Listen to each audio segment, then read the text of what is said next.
სამყარო მშვიდობის სამეგობრებო, თქვენ მოხდით ტაროს ხელოვნების ვერძზე, ჩემი სახელია მარია და დღეს ვიქნება საჯარო გაშლა თემაზე, თუ რისი თქმა სურთ თქვენს წინაპრებს თქვენთვის ამ მომენტში. ეს არის ის მნიშვნელოვანი ინფორმაცია, რომელიც ზუსტად ახლა მოგვეცნიო.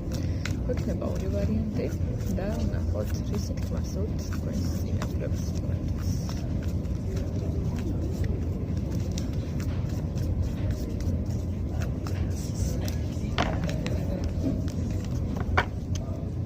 პირველი ვარიანტი, რისი თქმა სურთ თქვენს წინაპრებს თქვენთვის და მეორე ვარიანტი, რისი თქმა სურთ თქვენს წინაპრებს თქვენთვის. პირველი, მეორე ვარიანტი. ამორჩიეთ ორი ვარიანტიდან ერთ-ერთი და ვნახოთ რისი თქმა სურთ მათ თქვენთვის ახლა ამ მომენტში, როცა ამ ვიდეოს ვლოგობთ. იმედი მაქვს ვარიანტების არჩევა მოესწარით და ჩვენ დავიწყოთ პირველი ვარიანტით. პირველი ვარიანტი, თქვენი წინაპრები გეუბნებიან იმას, რომ ახლა ამ მომენტში საჭიროებთ დაფიქრებას იმაზე, რას აკეთებთ, რას აკეთებთ ზუსტად თქვენს ფინანსებთან დაკავშირებით და ამავდროულად რამდენად ხართ თქვენ თვითონ გახსნილი ფინანსების მიმართ. ერთი არის ის მომენტი, რომ თქვენ შეიძლება ძალიანაც გინდათ, რომ იღებდეთ აქტიურად შემოსავალს, იღებდეთ აქტიურად ფულს, გამიმუშავებდეთ ამ ყოველივეს, მაგრამ მეორე მხრივ ენერგეტიკულად თქვენ თვითონ არ ხართ გახსნილი ამ ყოველივესთან.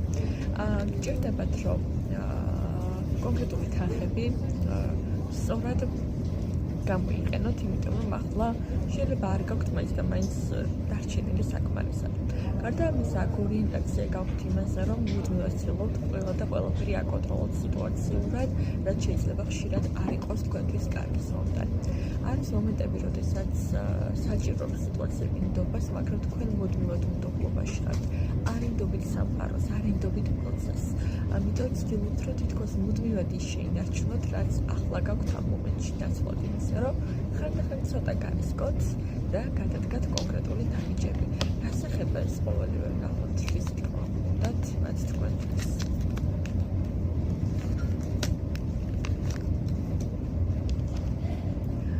აქ შეიძლება ვიღაცები ცდილობდეთ კონკრეტული პიროვნების შენარჩუნებას, ეს შეიძლება იყოს მეგობარი, სასწავლო პარტნიორი, ამას ამ მომენტში არსებითი მნიშვნელობა არ აქვს, ეს არის ისე რომ ვთქვათ, უფრო ინდივიდუალური ამ მომენტში. ყოველ შემთხვევაში აქ არის კონკრეტული მამაკაცის მიღება, რომლის გაშვებას გიჭირთ და ყოველთვის თქვენი გული იმ ადამიანისგან მიდის, როცა რეალურად საჭირო ამ ადამიანის მოხსნა თქვენი ცხოვრებიდან საერთოდ.